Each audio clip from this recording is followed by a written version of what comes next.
It is official now. Thank you, Mr. President. I'd like to call to order the April 7, 2025 Finance Committee meeting, and we'll start with resolutions. The first resolution is temporary resolution 31-25, a resolution determining that a petition to establish the Lancaster New Community Authority is sufficient and complies with the requirements of section 349.03 of the Ohio Revised Code in form and substance, setting the time and place for a hearing on the petition hearing and declaring an emergency. Coming from Economic Development, Councilman Hoop. Yes, this resolution is going to authorize the city to schedule a public hearing that consequently has to be between 30 and 45 days from the petition. Very good. And it's going to be one reading because of that. And Mr. Wing is my second. Perfect. Any questions from anybody? Very good. Thank you. Next is temporary resolution 32-25, a resolution to authorize all actions necessary to accept Northeast Ohio Public Energy Council 2025 Energy Community Grant Funds. That's coming from Administrative Services Committee and Councilman Luckenberg. Yes, thank you, Mr. Chairman. This resolution basically allows the city to access an OPEC grant agreement to pay for the lighting that has already been placed in City Hall, plain and simple. And we're going for 2 readings, and you would be. And I'll be your second? Second, yep. And 2 readings? Yep. Okay, any questions on that? Thank you. Next item is temporary resolution 33-25, a resolution to amend permanent resolution 70-22, authorizing the Service Safety Director, various construction administration and inspection services during the North Water Treatment Plant Replacement Project, and to increase estimated receipts approximate from certificate of other sources and appropriations with the county auditor in the Water Utility Reserve Fund 6027, coming from Water Wastewater. Councilman Wing. Yes, thank you, Mr. Chairman.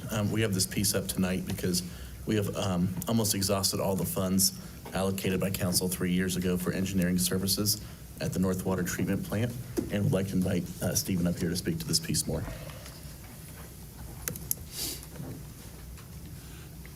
Thank you, Councilman Wing. Good evening, everybody.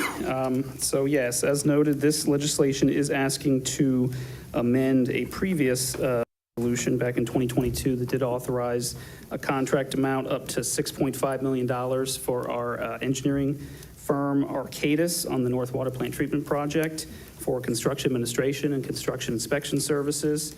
As noted, we've been realizing for a little bit and have just now been able to put numbers, approximate numbers, to what we think will be needed to finish off the project. Unfortunately, the original estimate they put in their figures to come up with that 6.5 number is not going to be adequate enough for us to finish this project. In the verbiage of the legislation and in the email I sent to you last Friday, I did touch on some points that they cited in my discussions with them as to areas where there were additional work they put in compared to what they originally anticipated. And as I noted, the biggest issue that they cited, and I would also cite, is there have been a lot of changes that have occurred on this project. I know not too long ago, our contractor had made us aware multiple times that on average, they were seeing a change every 4 days, some sort of change document, whether that's a field order, a work change directive, change request. And I think, again, in my opinion, I think the opinion of many folks on the project side is that the very limited time frame in which design of this project occurred is probably a big reason why a lot of these changes have occurred. Things that were unfortunately missed during design that we have to rectify during the project, and we do that rectification, and that requires time by the engineer to handle all the paperwork, update the plans, things of that sort. So again, I think that's been the big issue on this project as to why this is needed. I did want to note a couple things just for a little bit of additional context that may help with this. So in terms of the design time frame, I said it was very quick. When I went back and compared to the Upper Hocking plant project, which was the last time we had a project on anywhere close to this kind of scale, and it's not a perfect apples to apples comparison, but the design period they had, the engineer had to design the project from contract being signed to the advertisement date was 31 months. In this project, they had 12 months. So again, it was a very compressed time frame, and the reason for that was we wanted to get this project up and in service for Project Rubel, the facility out 33 corridor there. The development agreement does require that we have this plant up and running by a certain date, and in order to meet that date, this, again, expedited design time frame was required. So another thing I wanted to note is, in talking with our engineer rather, they did note that, and this is for our engineering firm that we're using, Arcadis, on projects of this type, these big plant projects, they typically see, rule of thumb, that engineering costs are about 10 to 12% on average of what the construction cost is. That's their firm. And in this project, we started with an $85 million project, construction cost. With change orders, we're up above $89 million. And if you look at 10% of that, that puts you right about $8.5, $9 million. And with this change, we're looking for an authorization up to $9 million. So that would put us in line with costs that they've historically seen on their projects. And they did admit to me, he said it was probably, their initial estimate was probably a bit too rosy, thinking they could get it done for that low of a cost, $6.5 million. So again, that's just a couple pieces of information I wanted to add for context that hopefully helps clarify some of those things and provide some insight there. And I'd be happy if anybody has any questions they want to discuss or ask. I can try my best to answer those. Any questions? Well, Go ahead. It feels like it's too late because they've already asked for the changes, but you say a large number of city requested changes. What kind of changes are we talking about? So like when I say city requested changes, I guess I'm referring to like directives we're issuing to change to the contractor to change something on the project. Now, again, we've had almost 100 work change directives. We've had over 30 change requests, over 30 field orders, 160-ish changes right there. And every change is different. The reasons why, again, I would say there were certainly some things that were missed during design that we would have wanted had we had enough time and been able to go through and give a good, close review of the contract documents. We have 2,800 pages in our bid book of contract documents. We have 460 pages of our plans. So again, we did the best with the time that we had. I know, people on our side have been kicking ourselves for certain issues we've seen that stinks that got missed. Our engineer has thought the same thing. But again, wherever you want to put blame, I guess, again, some things were missed. And those are the kind of things I guess I'm talking about. One thing, if I may, sorry, to add on, I know I'm talking a lot up here. One big change that we had early on was our very first work change directive. It would change various aspects of the design. The amount of cost, so we have almost $4 million in change orders on the construction contract. Half of that is in changes that were required by Ohio EPA. Early on, again, given the time frame, we were not able to get OEPA's comments back with their plan review prior to bidding this project. So once it was bid, after that point, we got OEPA's comments from their plan review and did have to institute a bunch of changes that amounted to almost $2 million in the contract cost. And obviously, there was a lot of engineering administration that was required associated with that. So that's one big one. Again, like I said, there's been 160 different change documents. So I'd be happy to go into more detail on some of those outside if you'd like. But Yeah, I would like to do that. Okay. My concern is this. We built the South Water plant, whatever year that was. And my understanding is it's never operated the way it was supposed to. Mm-hmm. Is that a fair statement? That's my understanding too. Okay. My involvement in the South plant is very, very limited, but I've been in enough meetings with the water department folks and Denise Cruz, environmental engineer, that I would say that's accurate, yes. $100 million is a lot of money to spend on a water plant. I want to make sure this one works. Yeah. So if the changes I've got a bad feeling about it. And Okay. I want to make sure we get it right. Sure, yeah.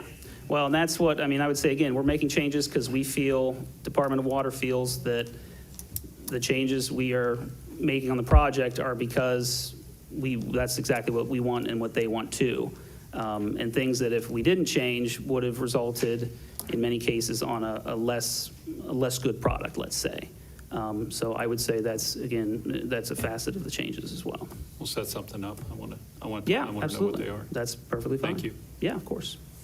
I think it's, it's understandable. You had, how many pages of drawings? 2,400? 460 pages of drawings. There were over 2,800 pages in our contract documents, many of which were specifications that This is a are extremely- thousands of pages of specifications. So, Extremely complex project. Yes, yes. And, in my profession, there's always things that people find in the field that are Mm-hmm. conflicts that have to be resolved, and it seems like there's a domino effect.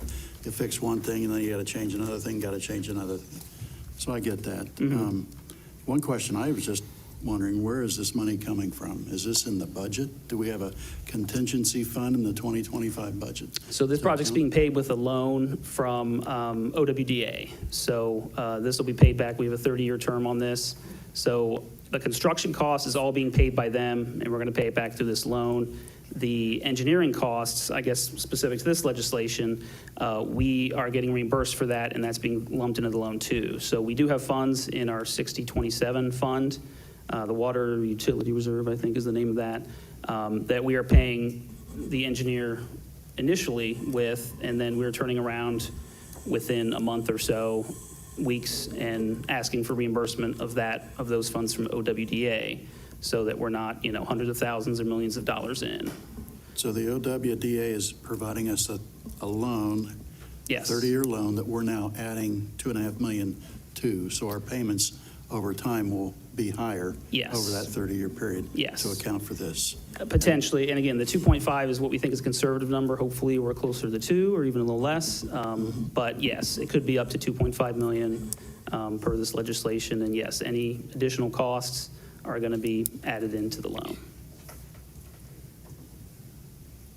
So can I ask a question? Yeah. The 500, you said hopefully less than 2 million. Is that the wiggle room, the 500,000? So I think the numbers they said, I guess, full transparency, probably good information for you to know. I think the number, assuming the project does not get extended, assuming there's no delays, I think the number they were at was 1.8 is their best guess. And if there's delays in the project, I think they had a contingency for, which I believe I mentioned, sorry for not clarifying again. I believe they had a contingency of an additional 3 months. And based on the billing, it could be up to $200,000 a month. So that puts about 2.4 is their upper end. So 1.8 to 2.4, based on the numbers they've given me, is where they think it will likely end up. And I went 2.5 just to make it a round number, I guess. Thank you. Thank you for asking that question. I went through a lot of accounting manuals. I've never seen the term wiggle room. And I think that's inappropriate. We should be defined as additional cost overruns, because this is a very serious situation. And Arcadis is the one that put this together? Yeah, they're our engineering firm, correct? Okay. And I know we've used Arcadis a lot.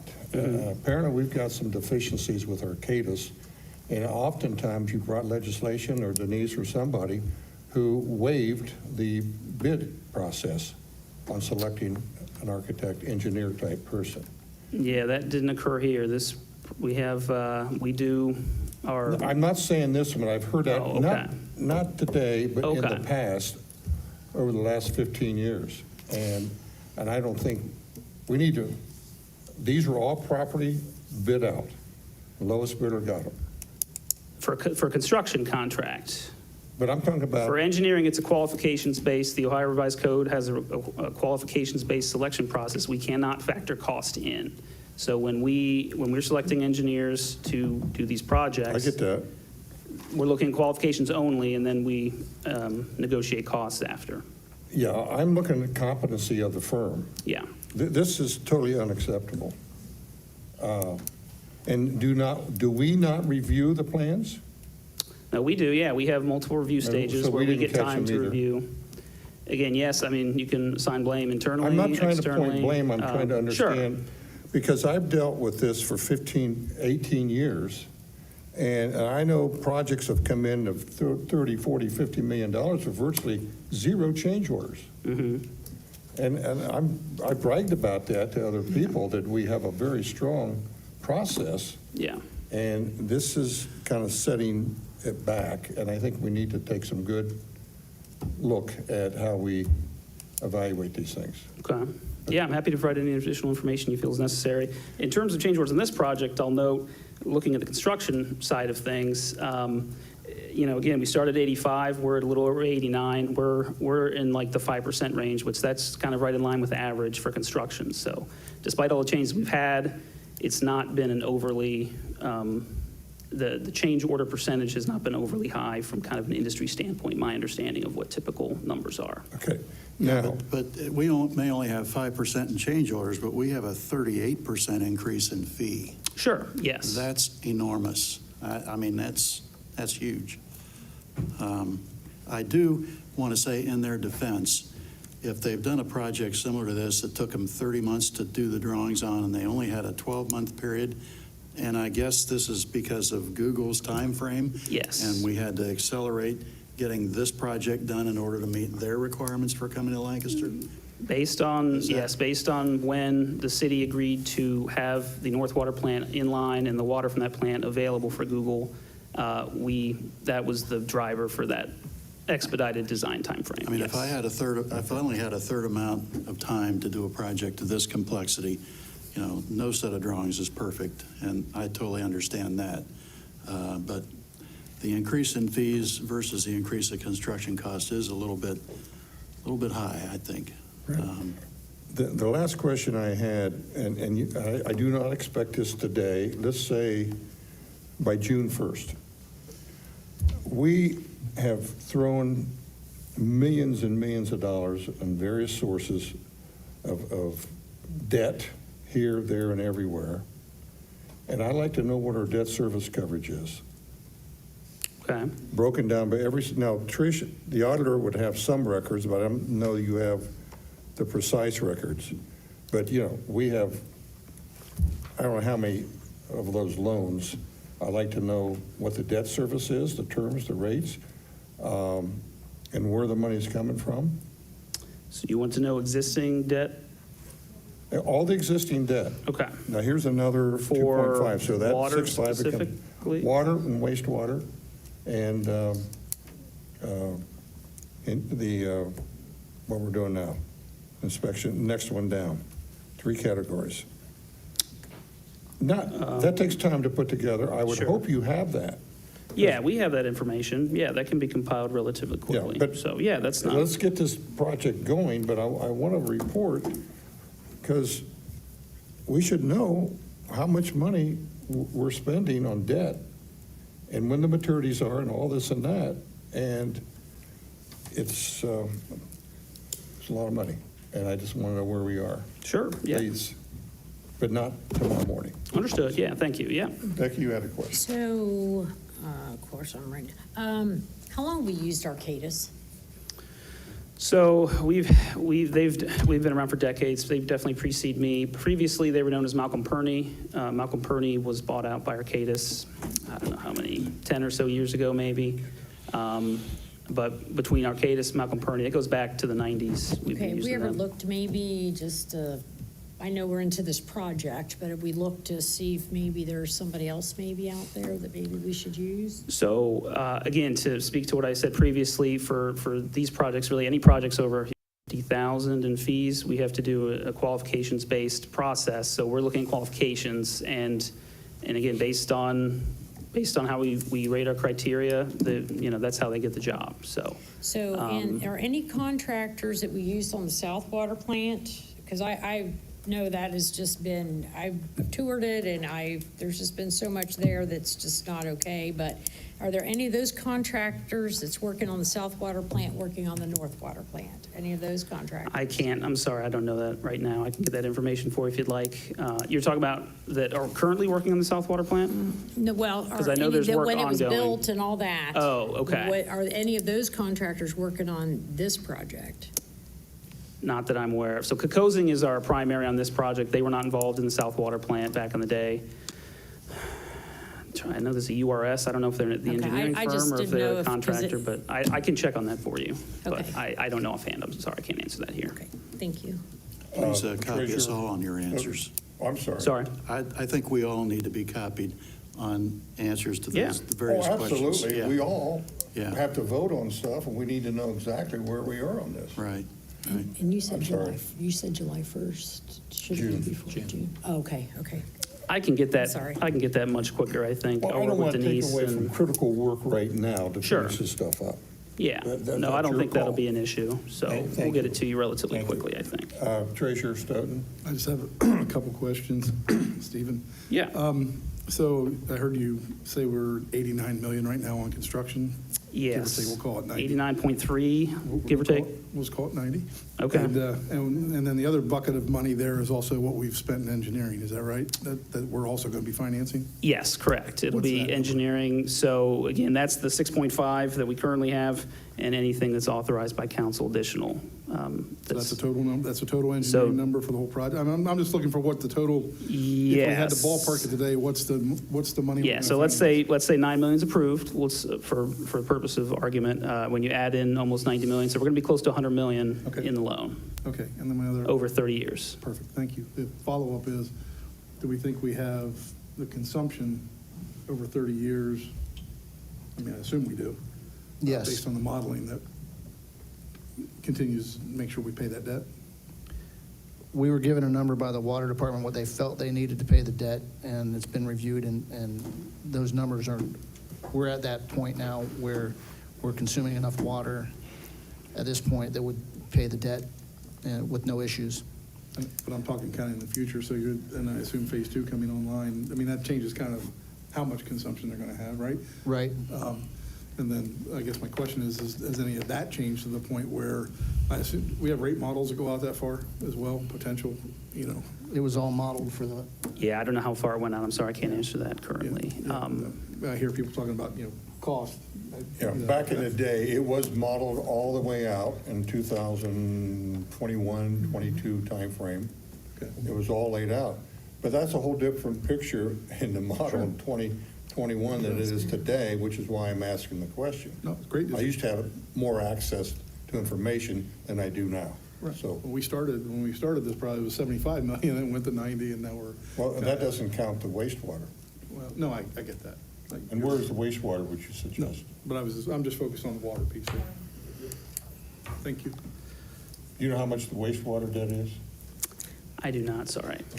No. I wouldn't include that in, but thank you very much. I hope no more questions. Thanks for your patience and Yeah, diligence. sure. Let me add, we talked about additional time. Director Woody and I toured the plant last week, coincidentally with some Google people that wanted to see the operation. And we are being told by everyone there that they're on time for a late fall opening, and they don't expect, pending any significant issues, they don't expect any delays at this point.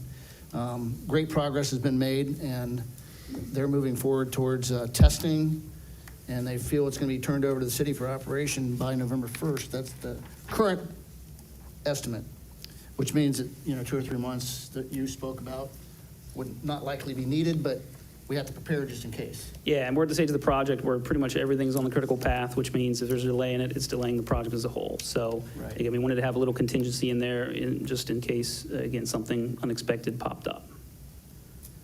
The other thing I remind everybody is the entire United States of America, and for that matter, the Western world has seen significant cost increase over the last several years due to circumstances beyond the city of Lancaster's control. We all know about what they are and why they happen and how much it impacted the country. Well, it's impacted the city of Lancaster in the same way. No, I totally agree with that. It's just the fact that the engineering just kind of. Sure. threw No, a nut absolutely. in it, and- We'll get you all that information so you can review it. No, I appreciate that. And the old, since you brought it up, the old water plant, the one 100 years old, where are we on that? What's the plans? Is it going to be decommissioned? It will Are be you gonna- decommissioned at some point, but that's to be determined after we make sure everything's operating the way it Of should. course. Make sure the south plant's where it should be, and then we can make a determination on decommissioning of the current plant. But, you know, we wouldn't want to do that No, hastily you can't. No, I agree. without all that Just curious, information. because there's other options and Correct. everything's going on down there. Thank you. Thanks for your patience. Yeah, of course. Thank You you. did a nice job answering with what you have. Thank you, yeah, I'm trying. And of course, as I always emails, I'm very happy if anybody has any questions, wants to meet, talk over the phone, talk in person, I'm happy. Again, our doors are open and want to try to get you the information you're looking for so you can, evaluate this legislation and hopefully move forward with it. So thank you. Okay. All right. Temporary Resolution 34-25, a resolution to authorize the Service Safety Director to enter into an agreement for engineering services on the Frederick Street Sewer Separation Project. Coming again from Water Wastewater. Councilman Wynn. Yep, thank you. This is another Ohio EPA mandated sewer separation project, and I'd like Stephen to speak to this one as well. Yeah, thank you, Councilman. So yes, as noted, this is our next OEPA-required combined sewer overflow project on Frederick Street. It's going to stretch between Mount Pleasant Avenue and Oakwood Avenue. We just selected our engineering firm, Verdantis, and we'll need to get a contract signed with them for design services. For this legislation, I've gone ahead and put in a not-to-exceed amount that hopefully the intention is to get us through the entirety of the project. And we have Verdantis on another CSO project that's about to construct. They're actually going to get started next week. And based on the cost of that project, the engineering on that project, that's where that $700,000 number came in at. On that project, this one is a bit smaller in scope, so I'm thinking that should cover us. And again, that's where that source came from there. If anybody has any questions, happy to answer those on this one. Not to extend the meeting, I will, because we have a lot of new faces here. What is the sewer water separation and what's the history? Real brief. Yeah, so And where we are back in the day, early the number. 1900s, all water, whether it was stormwater or sanitary sewage, went to one pipe, went out to the river. When we started doing water treatment in, I think, late 1930s, we started doing separate sewers that go to the river, sanitary that goes to the plant. And unfortunately, we still have a lot of sewers in the city that are still combined, and we're working gradually, little by little, as funds allow, to separate those so we can minimize the sewage that overflows into the river during rain events. And overflowing the river is a bad thing, especially if you live downriver. Yeah. So how many sites do we have? We started out at like 38? We started out mid-30s, mid to high 30s in CSOs. Combined sewer overflows, we're down to 9 currently. We refer to them as the necessary 9. I don't think there are ever going to be plans to close them completely. We want them in for system relief in case you get those massive storms. Massive flood. Our opinion is it's better that we overflow to the river every so often as opposed to residents' basements. Hopefully you would agree. So again, we'll probably won't ever close those, but the intent is to meet the CSO policy for OEPA, which at this point, we need to get to 4 overflows or less in a typical year. And that's what we're working towards with these. This project will take us to number 9 or will take us to number 8? No, we're at 9 currently, yes. This is not going to close the CSO. This is just removing some basins that currently go to a combined sewer, and we're going to remove those and put those into a separate storm sewer to reduce the CSO occurrences at, this one's located at 6th Avenue by Lamrico Park there. Right. Is where this one flows And to. the affluent is either going to go in the river, it's going to go in the house. And we've all had those issues. We've talked about the near west side a lot, and I just thought it'd be good reminder for everybody to understand. Of course. That. Thank you. Bob, I was on city council from 80 to 84. If we had had a storm the way we had rain the last 4 days, this chamber would have been full. In 1980 to 84, we had the 35 problems and hadn't addressed any of them. So you guys have done a good job. Thank you. Yeah, there's been, I've only been around 13 years now, but I mean, this work dates back to the 90s, and from what I've heard and seen, I know a lot's been done in the decades. So there's a lot of improvements in a lot of areas. Yep. Excellent, thank you. Question, I have a question. Okay. Is this a contract for construction documents through CA or just for CA and CI? This will include design, construction administration, and construction inspection is the And intent.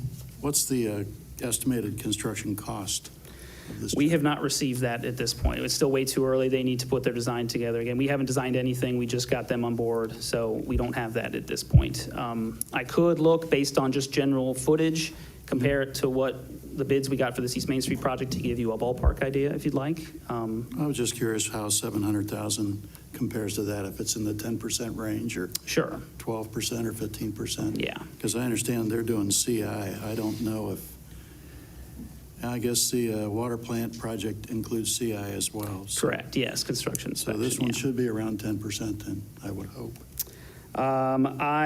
So what I will say, the East Main Street project, that came in at 2.3 million, I believe. And again, we're going to be less than that on this project, just less footage. So we should be coming in hopefully under 2 million.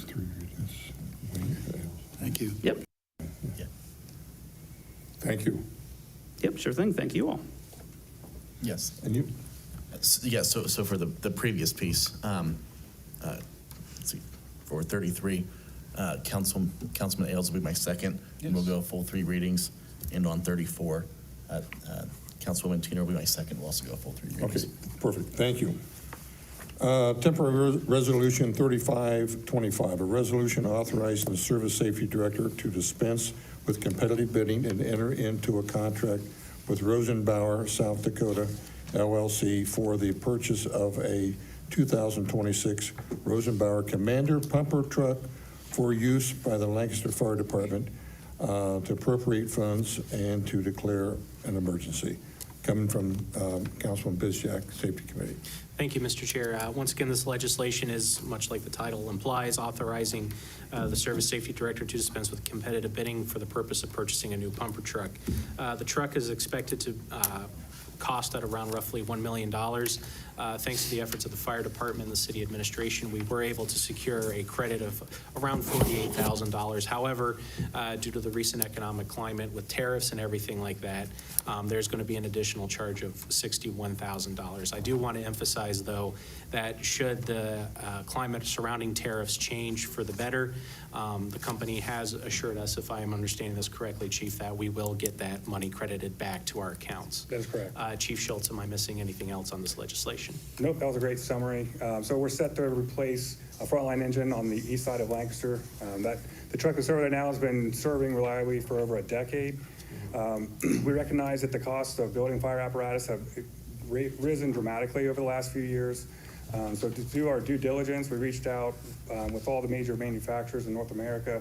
The recommendation we brought back for purchase was not only the lowest price, they also had the best build time. Right now, a lot of the manufacturers are quoting 24 to 36 months. This manufacturer is able to get us a lot shorter than that, and it's also a great addition because we're familiar with Rosenbauer. Our entire fleet, we've been buying Rosenbauer since 2012. So I'm happy to answer any of the questions you have about the fire truck purchase. One more thing to add to this will be funded from cash from the Fire Impact Fund, just to make that clear as well. So.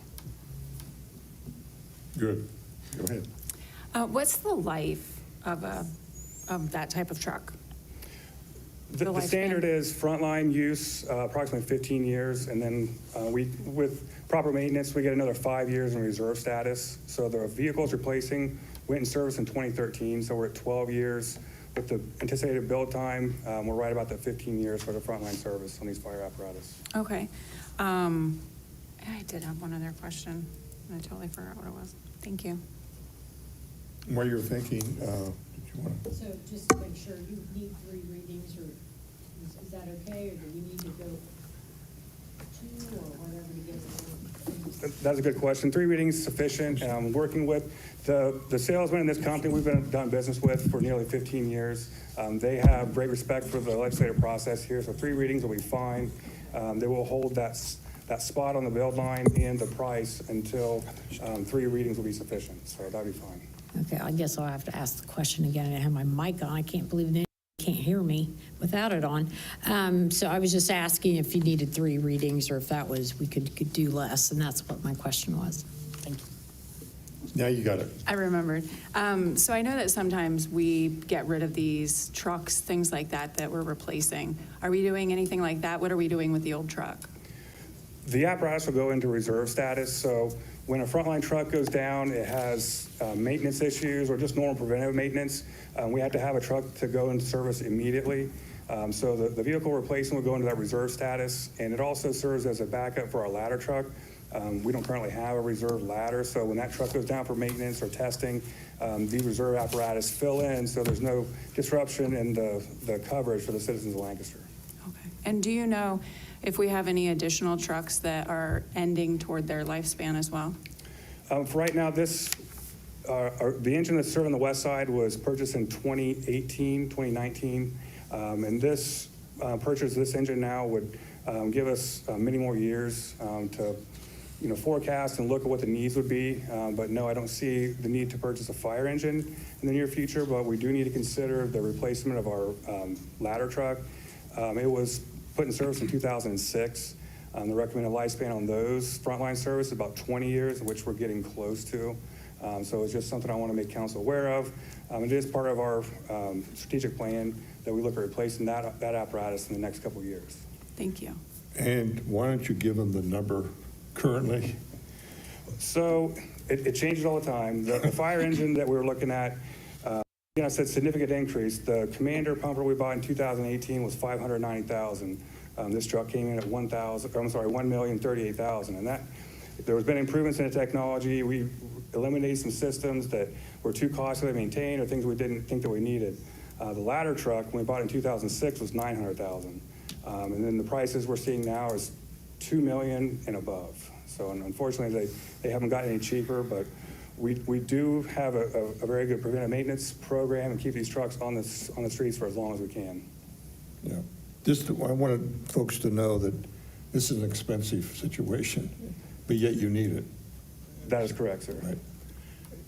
I'm sorry. Yeah, you mentioned that the fire impact fees, is that the total funding for this vehicle? I mean, as I understand it, the fire impact fees is a fee that's imposed on any project that's submitted for new construction.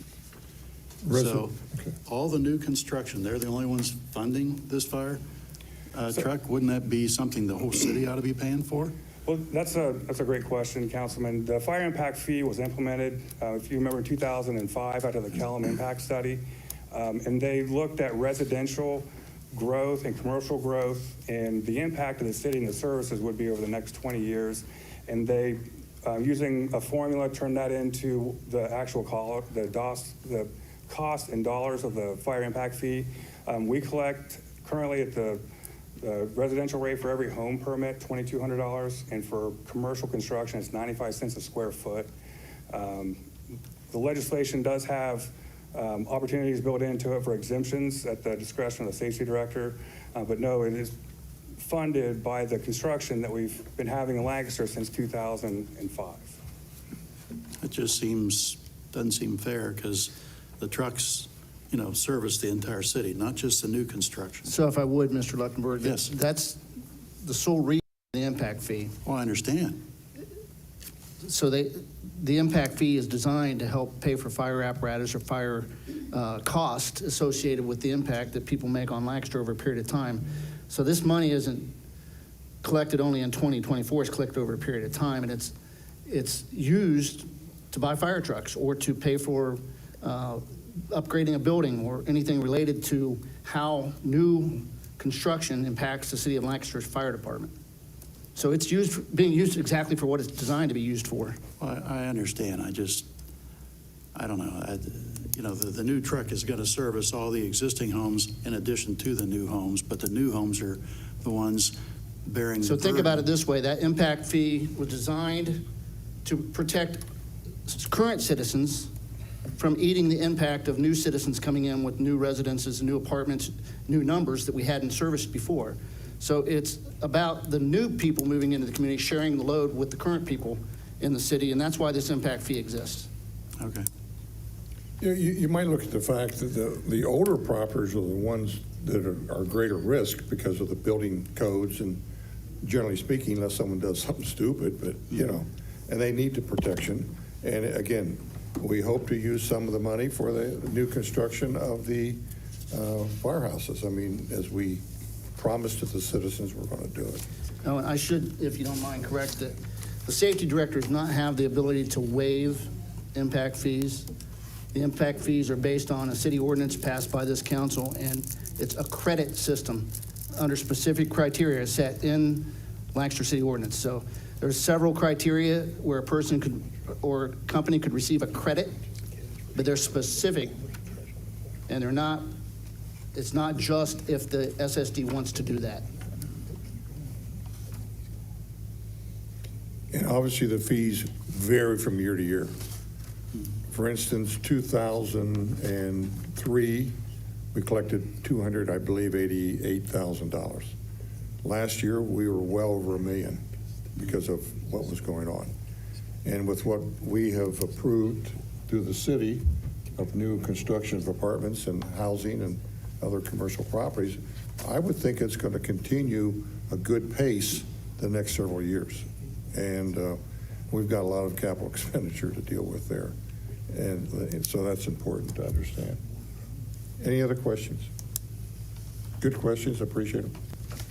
Thank you. Thank you very much. Thank you. Just want to say, Mr. Chair, Mr. Solly will be my second, and we'll go 3 readings. Perfect, thank you. Temporary Resolution 3625, a resolution to appropriate from the unencumbered balance, amend the certificate of appropriation with the county auditor in the general fund 1001 to reimburse the Lancaster Port Authority for paying its proportionate share for the Fairfield County housing study coming from the Finance Committee. And I'm going to ask that Councilman Ailes be my second, and we'll do a full 3 readings. I think Stephanie's here. Bosco, did you want to talk about it? You're kind of quarterbacking this, right? I don't really know what that phrase means. So we want to get the housing study started as soon as possible. So in light of it coming to council and having 3 readings, the Port Authority is going to go ahead and pay the $10,000 now, and hopefully the Port Authority will be reimbursed after you guys have approved it. But like I said, we want to get the study started. It's only going to take 3 to 4 months to get it completed, so we should have it by the end of the summer. And I might add, the Port Authority is also giving $10,000. That's correct. And the total project is $73,000. $73,000 in conjunction with the county commissioners. and some other funders that are investing, such as some of the most recent developers here in the community. So they're curious. They want to know what the study's going to tell us so that they can decide whether or not they should build again. So. And this is unincorporated areas of Fairfield County, including the villages, I believe, but not Pickerington or Canal Winchester, because they've recently done their own, correct? So Canal recently did a study. I am unsure of why Pickerington is not interested. I just wasn't the one that had that conversation. I just know they're not interested in participating. And next time I will come and present the study, and we'll start the first reading. Perfect. Any other questions, follow-up? Thank you. Yep. Glad you're here. Temporary, I'll get into 3 readings, yes. Temporary Resolution 37-25, a resolution to amend the certificate of appropriations with the Fairfield County Auditor and appropriate from the unencumbered balances in the General Fund 1001 for the addition of 2 deputy clerk positions within the municipal clerk's office, and declare an emergency, also coming from the Finance Committee. Councilman Solly will be my second, and we will have 2 readings on that. And with us is clerk. Good. Thank you all. I just wanted to come tonight to make you all aware. First of all, let me address the fact that I'm coming to you at the 11th hour on this bill. It is a House Bill 29 that was passed after the budget was approved in the fall, or close to the end of the year. It was signed by the governor and goes into effect on Wednesday of this week, April the 9th. My delay in asking for the 2 additional employees in my office was because I'm a part of the legislative committee for our state municipal clerks association, and we, along with our lobbyist, have been championing our cause and our requests to the state legislature, trying to get amendments and revisions made to this because of the burden that it's putting on the clerks across the state of Ohio. We were not successful in getting any revisions or amendments made to the bill, and therefore it becomes law on Wednesday of this week. I can go really, really deep into how this affects my office, but if I can keep it kind of short for the purposes of this meeting, I currently, well, first of all, also the last minute, I didn't get the report from the BMV. They weren't required to give the report to the clerks until the 31st of March on a bill that becomes effective on April the 9th. So on the 31st of March, I found out that I have 760 current license forfeitures. License forfeitures are placed when a defendant who is issued a citation from law enforcement does not appear for their initial appearance at court. It's the date that's put on their ticket. They're all told by law enforcement what their date is. They know that they have to pay or appear by that date. When they don't, then in the past, our court has proceeded with a license forfeiture. Those 760 license forfeitures will remain in effect because they are allowed to remain in effect because they were issued based on the defendant's failure to appear. So those will stay intact. However, my office has to now go into 760 of those cases, update those with an entry that will be provided from our administrative judge, Judge Fields, and I have to update my docket so that my docket and my retention of the court's record remains intact and effectively shows when we're 3 years down the road why this case that could be from 2016 or 2017 still has a license forfeiture on it. So that's an additional burden on my office. Then I took it upon myself to find out how many current and active registration blocks I have pending with the BMV, because I have had the authority up until this point to issue a registration block when a defendant fails to pay. There's a difference between failing to appear and a failure to pay. I create a collections report and send defendants to collections when they haven't paid their court costs and fees. And at that point, I can also, up until Wednesday, I was able to issue a registration block. I can tell you that a collections letter does not even register when they get those in the mail from a collections agency or a phone call from a collections agency. What grabs a defendant's attention is when they go to the BMV to update their tags and their registration, and they're told they cannot because they have a registration block. That authority has been taken from me. I can no longer have those in effect. I went ahead and ran the report on my current registration blocks, and I have 2,649 pending registration blocks. All of those have to be removed and taken back, and also 2,649 cases have to be updated with an entry from my judge and a new court docket entry to update and correctly reflect the record of the court in those cases. The next step that affects my office is that when a minor misdemeanor defendant is issued, when a defendant is issued a minor misdemeanor ticket and they do not appear in court on their court date that's given to them on the original citation, my office now has the burden of issuing a supplemental citation. That supplemental citation, I don't like the word citation because we're not law enforcement, but it's called a supplemental citation in the bill. My office has to issue a summons and have personal service of the supplemental citation served upon the defendant who didn't show up in court on the first date. Now they're set out for 30 plus days after that date to be given a second court date. And that burden is all on my office as well. So there is a lot of additional work on a staff that is already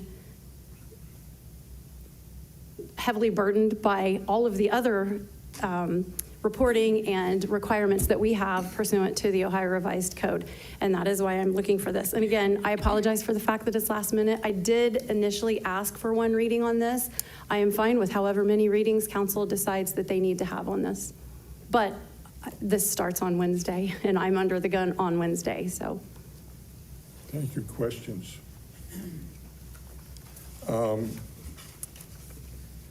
Help me understand. There are certain things, maybe the auditor can help me.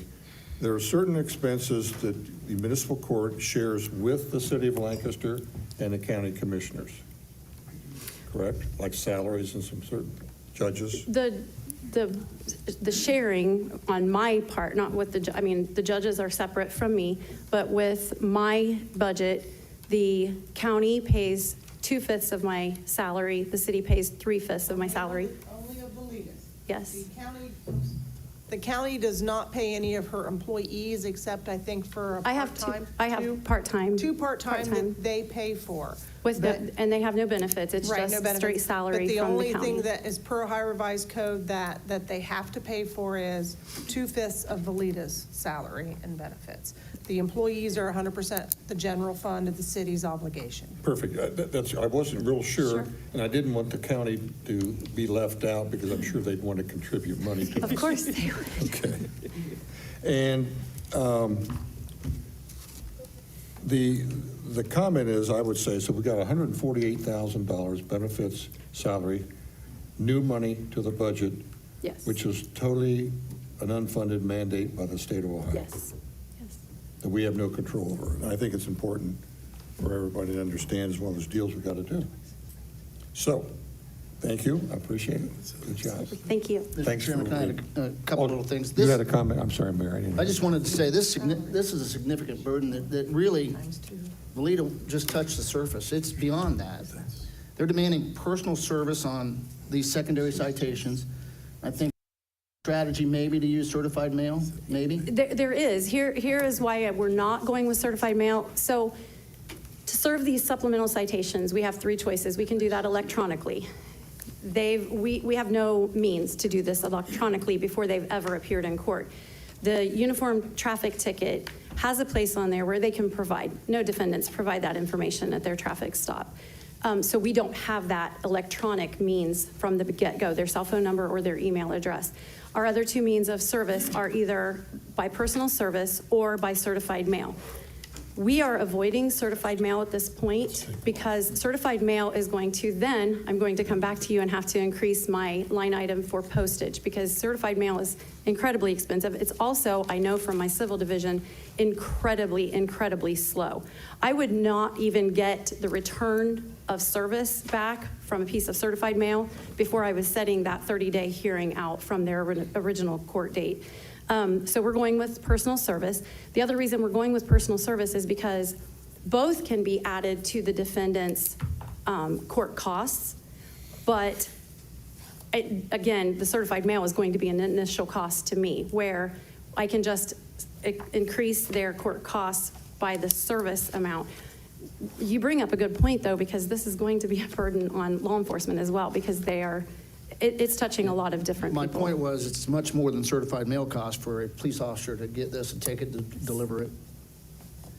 And then you have the state has not thought about this to the point where not everybody ticketed at Fairfield County Municipal Court lives in Lancaster, Ohio. So we're going to have burdens on other agencies. It's a cluster. When we have personal service on a defendant that lives in Franklin County, we have to send that summons and request for personal service to the Franklin County Sheriff's Deputy then. Along with the 1,000 they already have. Yes. Thousands they already have. Can I just add too that the law requires that you actually, if you do certified mail, you actually have to serve it on the individual and get return of service in order to send that person to collections. And so many of our folks, our defendants, their driver's license don't match up with those addresses. So you are going to send it by certified mail, great, but if it comes back, then that's it. She's stuck. There's no collections, there's no possibility. Whereas personal service, you just have to leave it at that address. And once you've left it at the address, then it's considered served. That's it, regardless of whether they live there or not. So that's another reason that personal service is the preferred method. Thanks. Good. I'm doing personal service on advice of counsel. But personal service has a cost because officers aren't doing patrol, they're delivering citations. So I've got a question. So it sounds like we've got a backlog now with what was handed down. So are you going to need the 2 employees for a long term for this, or is some of this going to be temporary? No, this won't be temporary because the weight of what has to be done in my office is continuing based on issuing the second citations. This also takes one of my deputy clerks that currently is only with my magistrate on Tuesday and Thursday mornings. This is going to take her out of my office additional parts of her day, which means I have no one to do the job that she's doing currently either. So you see this kind of mountain getting bigger if you don't have extra headcount? This is going to be continuous? No, the 2 that I'm asking for will absolutely, that should get my office to a point where we can handle the ongoing work. Okay. No, I don't envision it being something that continues to grow. I think that this is the growth. Okay. Lita, thank you. Thank you. You did a wonderful job. You're Thank you. very patient with our questions, and good luck as this progresses. Thank you. That takes care of the resolutions. Moving on to ordinances. We have temporary ordinance 23-25, an ordinance determining that the establishment of the Lancaster New Community Authority will be conducive to the public safety, convenience, and welfare, and is intended to result in the development of a new community and declaring the new community authority to be organized as a body of politic and corporate, defining the boundary of the new community district and declaring an emergency. Coming from Economic Development Committee, Councilman Hoop. Yes, thank you. This is the final step in the NCA process, and it will officially create and organize the NCA in Powers Run. And it's 3 readings, and Mr. Wing will be my second. Very good. Law Director, would you like to make any comments? Since this is kind of new to everybody, if you're okay, we're okay. No, I'm good. Like Councilwoman Hoop said, this is just basically tying up everything, and 3 readings will coincide with your public hearing on the 5th. So you'll have an opportunity to hear from the public prior to voting on this. Good, thank you. No questions? Moving on, temporary ordinance 24-25, an ordinance to amend permanent ordinance 1-25, also known as amended non-union pay ordinance, and to declare an emergency. Coming from Administrative Services Committee, Councilman Luchtenberg. Yes, thank you, Mr. Chairman. This is just giving us the ability to revise the current staffing ordinance that we passed at the beginning of the year to accommodate Valita's 2 new positions. Good. And Clerk, did you have any other comments on that? I'm sorry, could you repeat that?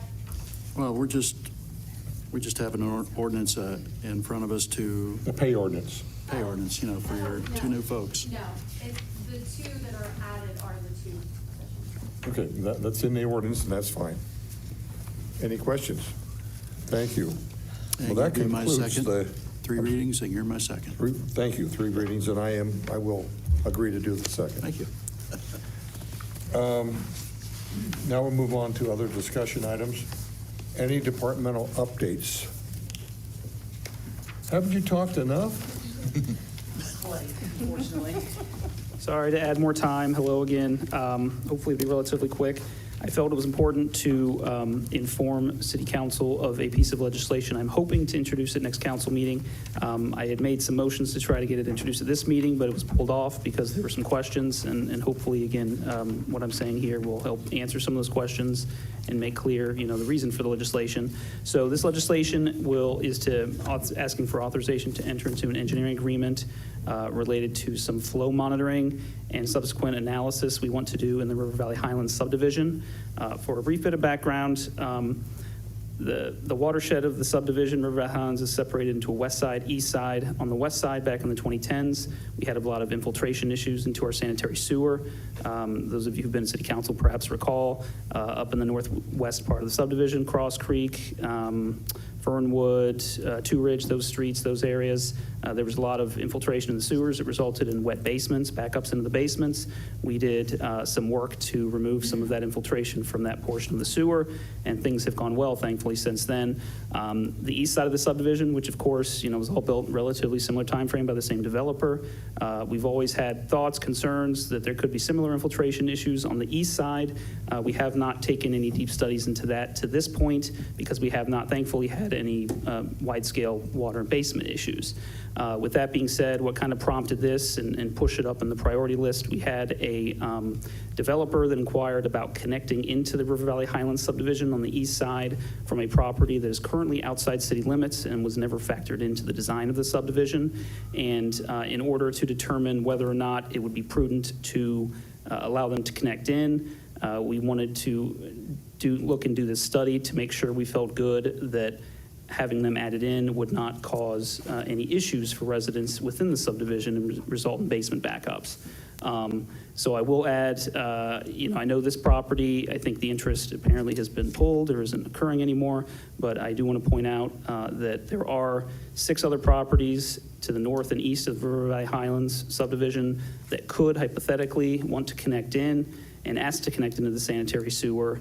And Stephanie Bosco, if she's still here, can attest. I'm sure that when the developers come in and they're asking these questions, want to know information like that, they want answers right away. Unfortunately, in this case, this process for us to get this data and know with certainty, it takes probably anywhere from 6 to 9 months is what we're expecting. So by being a little more proactive doing that, we can see what kind of issue, if any, we have in that side of the subdivision, and then we can also have those answers if any developers come to us in the future. We're able to give them answers right away. Yes, we can take this much flow, or no, we can't, those sorts of things. And then with regards to the cost, what I was hoping to ask for was an authorization up to $250,000. Right now, the numbers we got from the consultant are actually about $180,000 to do the work, which includes flow monitoring, updating the city's model, sanitary sewer model, and running analysis. $180,000 is the number we have, but we wanted to have some cushion in case the flow monitoring period needed to be extended. We hope we can get that flow monitoring done in 3 months. But if we don't get enough, a good variety of storms, if it's a dry period, there is a possibility it might have to be extended to ensure we have good data with which to base our conclusions off of. So hopefully that was all clear, but again, as always, happy to answer any questions. And Curtis Witham, the new superintendent of water pollution control, whose funds this would come out of, he's here as well. You can certainly speak if you have anything to add, or if you have any questions for him as well. Again, we're happy to try to answer those. Thank you, Mr. Chairman. How many readings would you like this legislation to go through? So we would be fine with 3. So what we will say is the earlier the better. If we get towards late summer, fall, it's typically drier, and it's better to have the flow monitoring in during wet months. Again, the more storms you have, the more variety, again, the better data you get. The drier periods aren't really telling, because that's the issue, is the infiltration from these storms, how much is getting in. That's where you're seeing the capacity issues. So again, the quicker the better. We can go 3 readings, but if it had to be pushed back much longer, it might be something we would look to do later next year. That's still something we have to discuss internally as to timing, what makes sense. But again, that was the hope, that we could get it in and by the end of spring here and get that started was the thought process. Okay. Thank you. Yeah. Thank you. Any other questions? Thank you, Stephen. Yes, thank you. And additional departmental updates.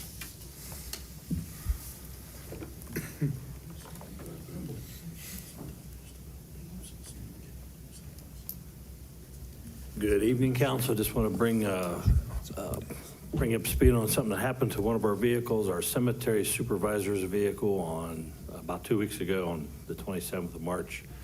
Was sitting across from Piper's Service Center waiting on service when a driver left the roadway and crashed into it. She cracked the frame in the front. The insurance company was down today with an adjuster to look at it. I'm waiting for them to tell me what they want to do with the truck, whether we want to try to get it fixed or we need to replace it.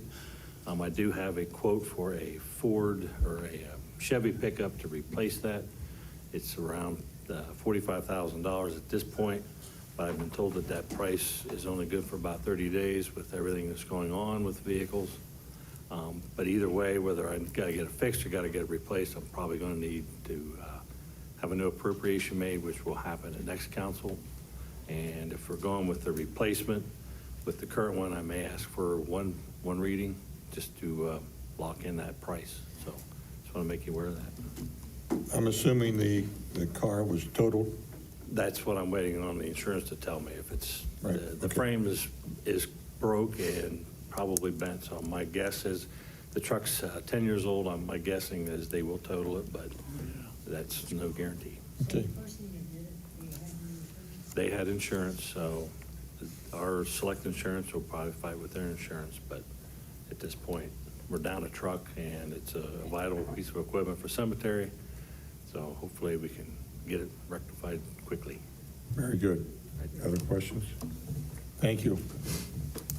Any other departmental updates?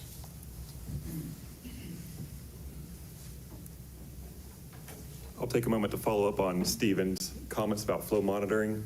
I just wanted to add that for water pollution control, it's a rather exciting opportunity to have to be a little bit proactive in our department. It gives us a chance to see what's going on in our system, which with all of our sewers underground is very much possible to do. And it also allows us to be prepared for the future.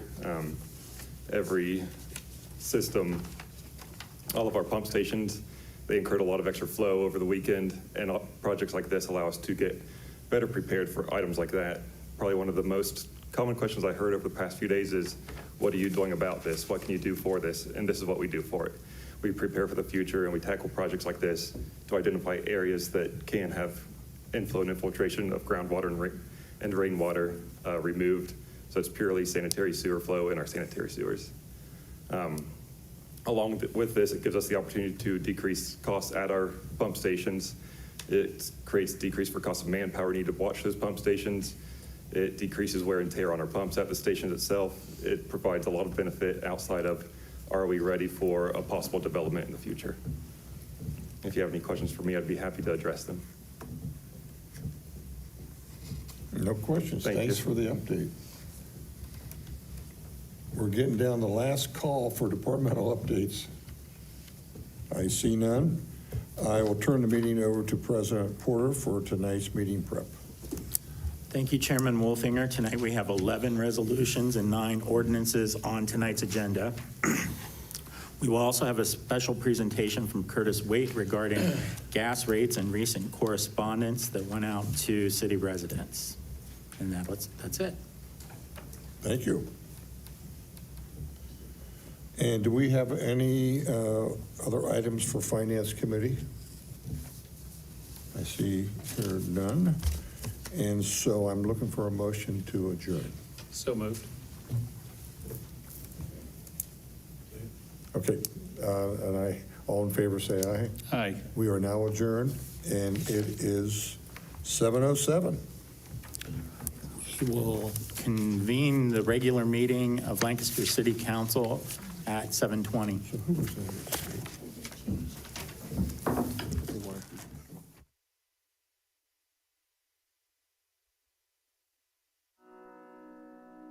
The Frankie Smith Funeral Home and Crematory in Lancaster and the Johnson Smith Funeral Home in Baltimore. Long and wonderful history of serving our community. Feel free to give us a call at 740-653-0652. Stop in and see us at either of our 2 locations, 405 North Columbus Street in Lancaster and 207 South Main Street in Baltimore. Respect for tradition, regard for change. Hi, I'm Karen Martin with After School Programs of Lancaster. We're here to provide programs and services to support educational, social, and cultural opportunities for our students. This month, we're thrilled that Buckeye Toyota and Buckeye Honda have reached out once again to offer their support through their Buckeye Cares program by making a generous donation with each car sold this month. Join me and many others in supporting local business, and you might just find yourself saying, "That's how I Buckeye."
convene the April 7th, 2025 Lancaster City Council meeting. Please join me in a moment of prayer. God, grant us the serenity to accept the things that we cannot change, the courage to change the things we can, and finally, the wisdom to know the difference. Please join me in the Pledge of Allegiance. I pledge allegiance to the flag of the United States of America and to the republic for which it stands, one nation, under God, indivisible, with liberty and justice for all.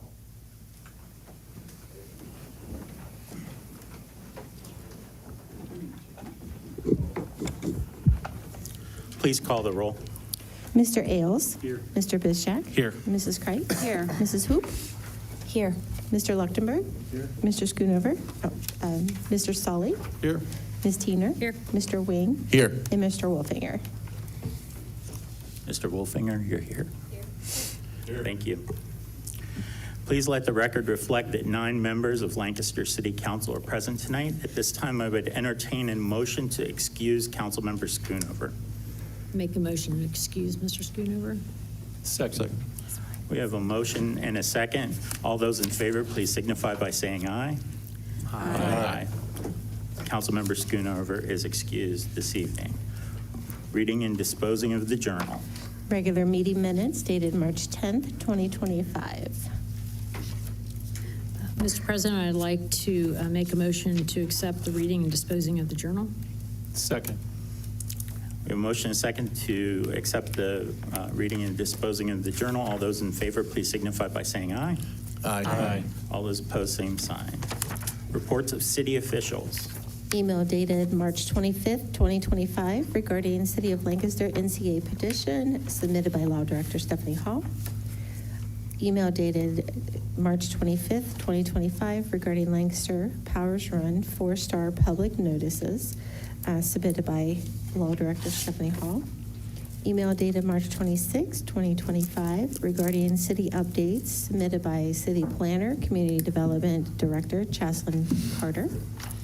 Email dated April 1st, 2025 regarding OCJS Awards for Violence Against Women's Act grants submitted by Law Director Stephanie Hall.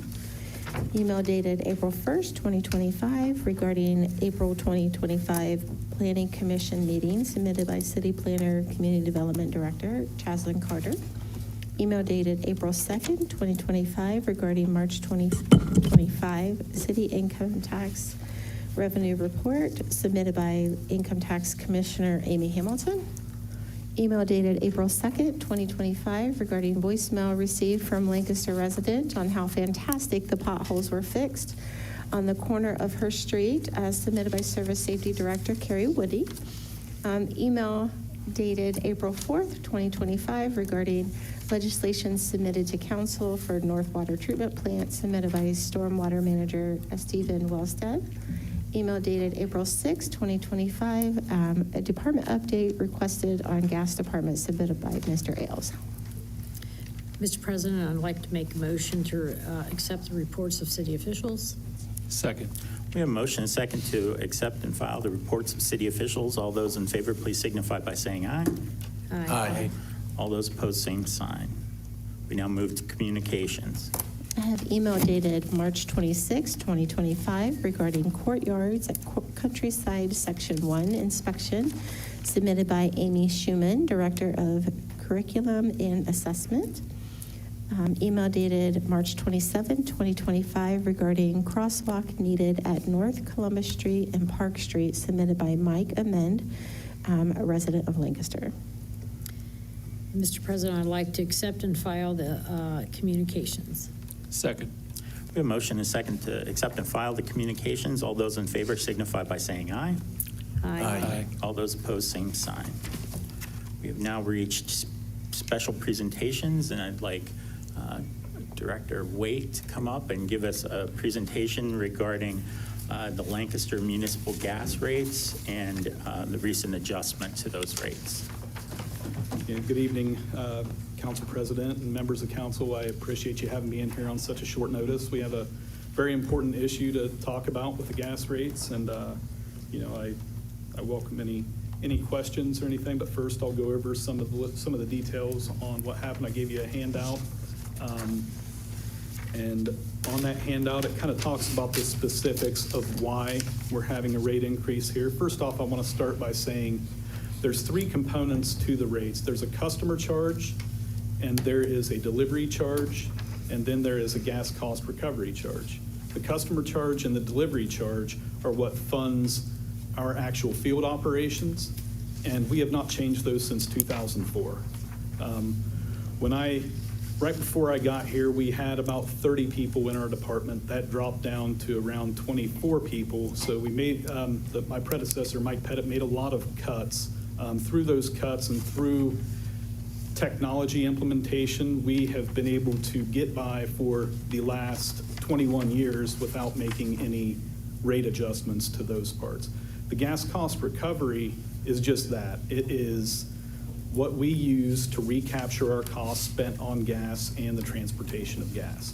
And that's what this is. This isn't the gas. The gas fluctuates on the NYMEX. It's a commodity charge.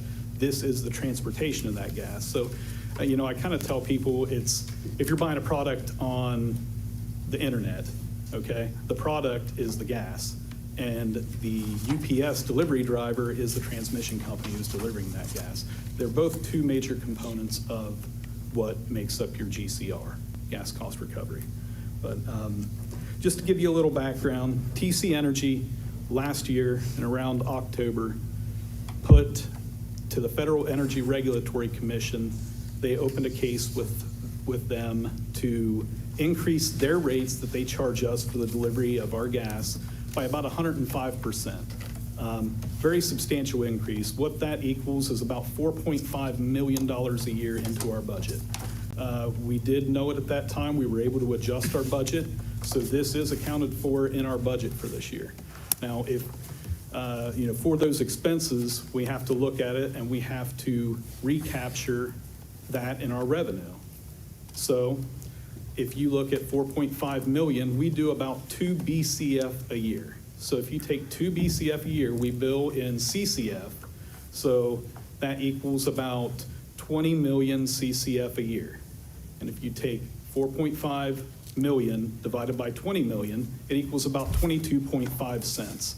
And that's what we would have needed to raise. We would have needed to raise our rates by that amount to fully recapture our costs. Director Waite, could you just go back for just a second and explain what BCF means and CCF means? BCF is a billion cubic feet. Thank you. CCF is 100 cubic feet. That's what we bill in. Okay, thank you. So we did not raise our rates by that much. We raised it by 17 cents. And how we did that, we took a look at the budget and we made some cuts, some operational cuts, some cuts to our contract services that we felt would not impact safety too much and would still enable us to do the things that we needed to do. So we came to that amount at 17 cents, and we're going to absorb that other 5.5 cents. So, but yeah, the cost drivers on this for TC Energy, from what I heard in my discussions with them, are they have aging infrastructure. They have a lot of work that they have to do to comply with a lot of regulations, and it costs them a lot of money, and they pass it to us, and we have to pay for that. Regulatory compliance requirements, they have to comply with a lot of regulations. Kind of the way they work, just to explain it real quick. When there's a pipeline explosion, one of those things that you read about that nobody likes to see happen, the NTSB comes in, and the NTSB is an advisory committee to Congress, okay? They come in, they make several recommendations to Congress on here's what needs to happen. TC Energy, the transmission industry's had some explosions over the years. Specifically, one that happened in 2010 in San Bruno. I won't go through the specifics of it, but that happened there, and NTSB made several recommendations to Congress. So Congress, there's Pipeline Hazardous Materials Safety Administration that oversees pipeline safety. And they're not under Congress, but Congress funds them. So Congress says, if you want to get your money, here's the things that you have to implement. A lot of those things are what has driven this rate increase here. So really it goes clear back to 2010. The laws didn't get put in place till 2020, and they've been working on it, and now they're starting to see those extreme costs, and they're having to raise our rates because of it. To give you a rate comparison, even after this proposed adjustment, we're looking to raise it by 17 cents per CCF.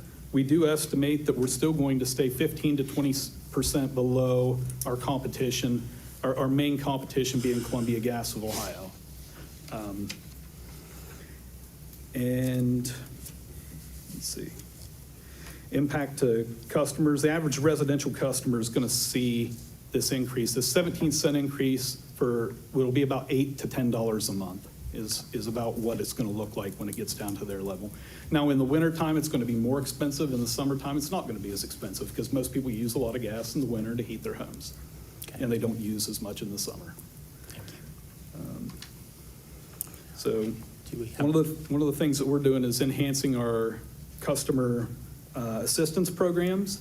Through utilities collection, they're going down through and looking through customer assistance programs to where anybody who calls in who is greatly impacted by this rate increase, they can refer them to a customer assistance program if they meet the requirements.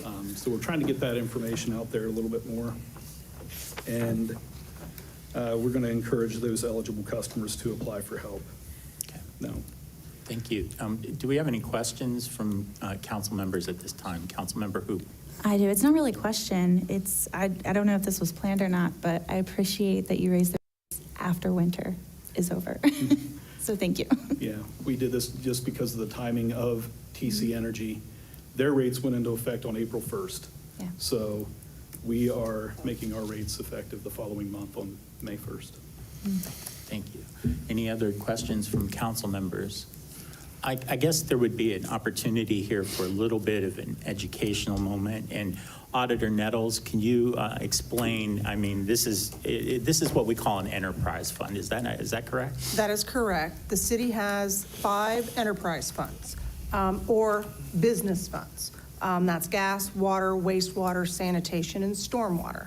And these funds, revenues that they derive from, are protected by the Ohio Revised Code. That whether it be gas, water, sanitation, for you paying your rates through the utilities office, which they completely are just a collection agency for those 5 enterprise funds, that when you pay your utility bill, daily what's paid goes directly to those funds. And I am tasked with those monies that go to those funds are only to be used for like services for the fund that was collected for.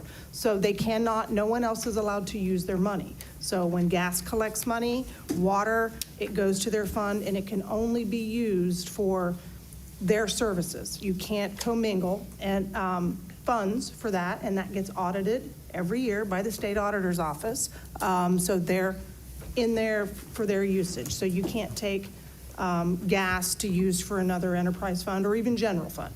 Those are explicitly their funds. So now I can't speak on the rate increase or the where's, but for me, I protect the revenues as they come in, that they're only for those enterprise funds.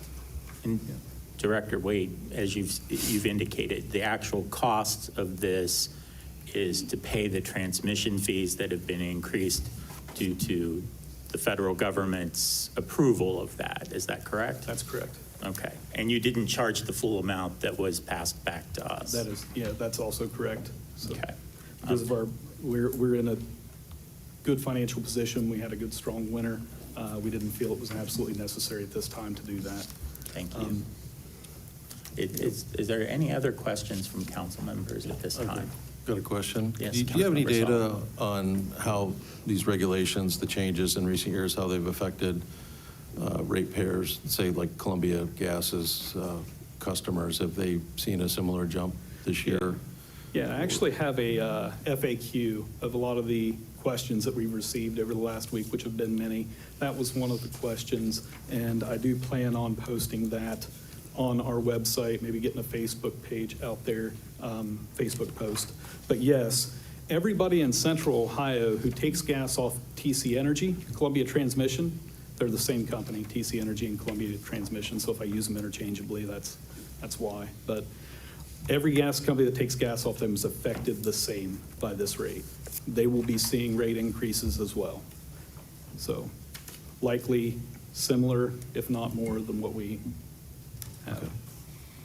Thank you. So, but yeah, I can touch on a few questions because I sit there sometimes and I ask myself, I talk to myself when I'm in the office in there, and I ask myself questions and think about, okay, what if I were a member of the public, what kind of questions would I ask? And I've came up with several here. Just one, why now? Why can't we wait another year? The increase in expenses is substantial, as I talked about, $4.5 million. If we don't act now, it could very quickly put us in a bad position. So we do need to capture this. And time is of the essence on it. Are other communities seeing increases too? That's what I just answered from you there. Couldn't you just cut expenses instead of raising rates? We've done that. Internal audits, staffing changes, tech upgrades. The rate adjustment reflects only what's necessary to retain reliability and safety. Like I said, if you do the math, it should have been 22.5 cents, and we're only raising it up 17 cents. Are there programs to help residents afford the increase? Yes, there are. You can contact Utilities Collection Office to get a list of those. Why don't we just switch to a different supplier? That's another question I get asked all the time. Well, TC Energy is the main supplier in this area. We don't have a whole lot of options. It is a reasonable question, but TC Energy, even after their large 105% rate increase, is cheaper than the other pipeline companies that are in this area, particularly Enbridge, Tallgrass. And if we were to connect to them, it would be several $1 billion to connect to them of upfront costs just to get gas that's more expensive than TC Energy. So we do plan to stay with TC Energy. They're the best option. Another question we've got, why don't we invest in capturing renewable gas from farms, sewage plants, or landfills? You know, while the idea of that sounds really good, it's unfortunately not economically feasible for us to do that. All this renewable natural gas and everything's very dirty gas. You introduce that into your pipeline system, you have a lot of concerns, especially without building large treatment facilities for that gas. And those are multi-million dollar facilities. They would probably result in rates that are double what we're seeing today if we did something like that. Okay. Those are the questions I had. So thank you so much. We appreciate that. Thank you for doing that presentation. We really appreciate it, and we think that was informative for those listening at home as well. And thanks to Councilmember Wolfinger for bringing this to our attention today and making sure that we could hear this. So thank you. And I was very happy to hear that you're going to post this on your website.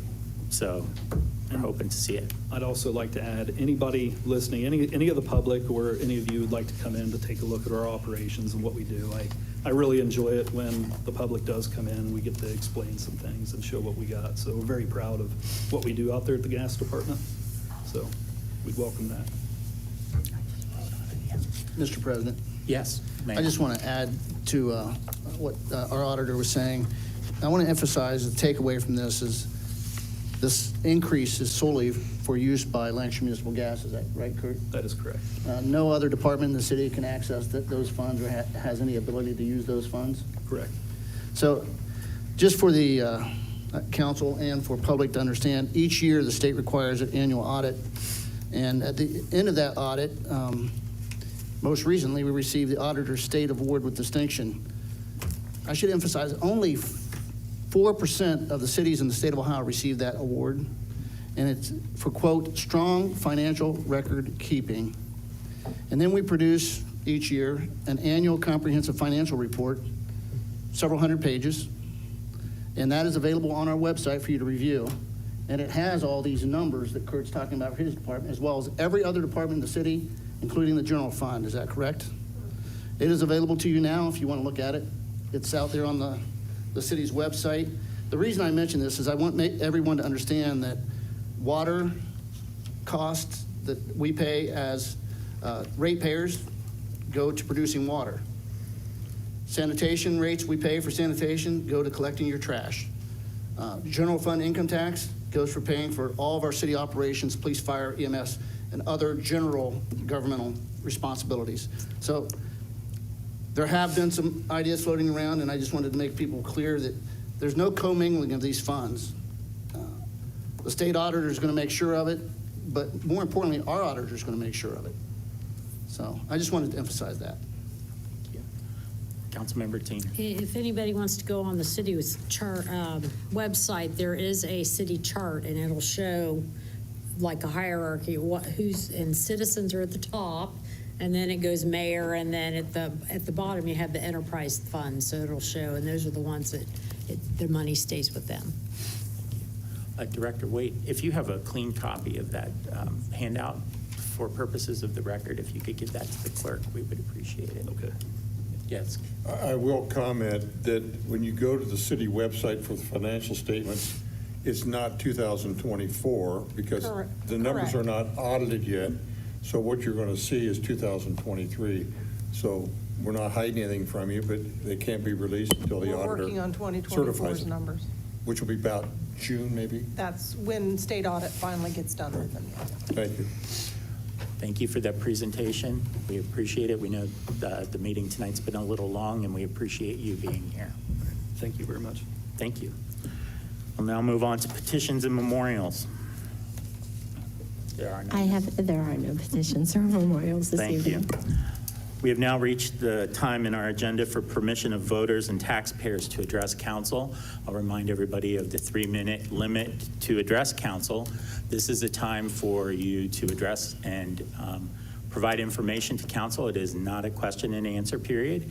And is there anybody here? If there's anybody here, you do need to sign in on the clipboard up there. I always have a problem with clipboard. Don't know why. I always look at Director Hall when I say that. The clipboard is up there because she's in proximity to the clipboard. If you sign in, you please provide your name and address. So at this time, we will entertain anybody here who's to address City Council this evening.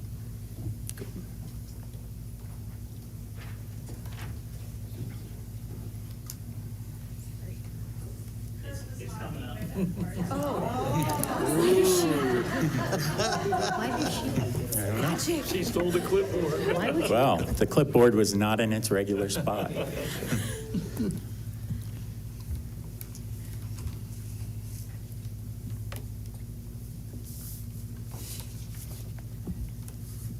Well, good evening. Got the clipboard. I'm Kyle Kern. I am the Vice President of Legal for South Central Power Company. First, I wanted to thank you very much for your consideration of a franchise agreement for South Central Power. I understand that that will be looked at later this evening. And also thank you for your time for those of you who have met with us over the past couple months to understand the importance and South Central Power's perspective on a franchise agreement and certain protections that we are seeking in a franchise agreement. When South Central Power originally proposed a franchise agreement for council's consideration earlier in 2024, it contained language that protected our certified territory, consistent with the Ohio Revised Code provisions 4933.81 through 4933.90. This is otherwise known as Ohio's Certified Territory Act. Ohio's Certified Territory Act has been in place in Ohio since 1978. The version of this franchise agreement that council has before them does not contain that language from the Certified Territory Act, and thus is not an agreement that South Central Power wants or supports in place for 25 years. And that's the reason that we have proposed a 2-year length on the agreement that is before you this evening.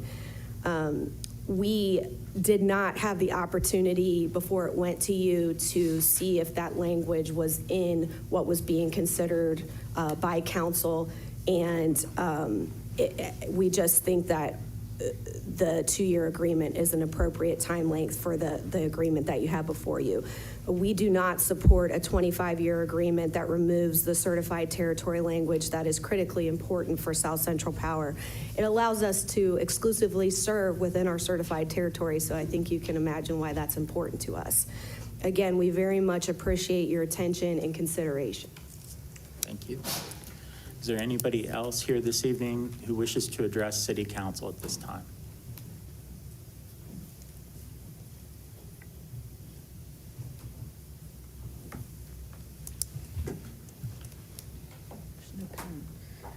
Good evening. My name's Barb Summers.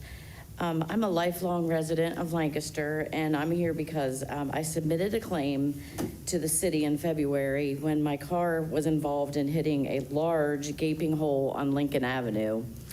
I believe that the hole was the result of road work that was previously done by the city that wasn't marked properly, or it was filled in and it sank completely in. It was a clean rectangular shaped hole. It was not a naturally occurring pothole. It was a very totally rectangular shaped. And when I got the claim back, it was denied by the assistant law director, saying that it was a naturally occurring pothole. I was driving my car when I hit the hole, and it was unavoidable. It was the most violent jolt that I've ever experienced as a driver. My tire went flat immediately, and the car became misaligned, and I pulled over, and I couldn't have the car towed right then because there wasn't a garage open then. So my husband drove us back home, which was, less than a half mile from there. Piper's Service Center towed my car the next day, and my bill was $1,634.10. I needed 2 new tires and a new rim. It was bent. And we found out from Piper's that they were working on 3 other vehicles that hit that same hole that same night that I did. And then I checked Facebook that night, and there were several posts that there were 5 or 6 other cars that had pulled over to that marathon station right there that had 1 and 2 flat tires from hitting that same hole. But none, and I messaged some of them on Facebook, and they were not turning it into their insurance because they didn't want their insurance rates to be affected. And I know that to submit the claim to the city, you have to turn it into your insurance, which I did. And as far as I know, I'm the only one that did. Even one person said the local police took photographs and stated that they barely missed it themselves. And my only regret is that I didn't stop and take a picture of the hole myself. I didn't. But I followed all the rules, and my claim was denied because it was determined by someone else that it was a naturally occurring pothole. And that person didn't see that hole, and they didn't hit the hole that I did that night.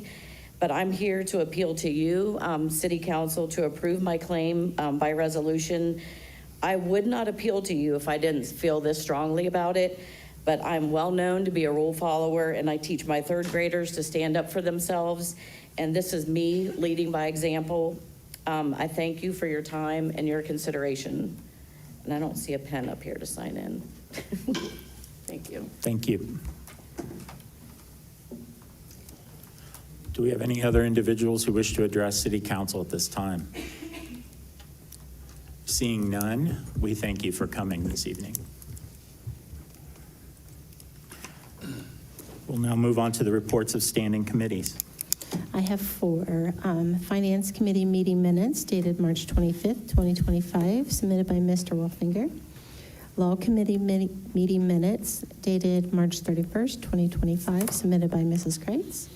Safety Committee agenda dated April 1st, 2025, submitted by Mr. Bizjack. Finance Committee agenda dated April 5th, 2025, submitted by Mr. Wolfinger. Mr. President, I'd like to accept and file the reports of standing committees. Second. We have a motion and a second to accept and file the reports of standing committees. All those in favor, please signify by saying aye. Aye. All those opposed, same sign.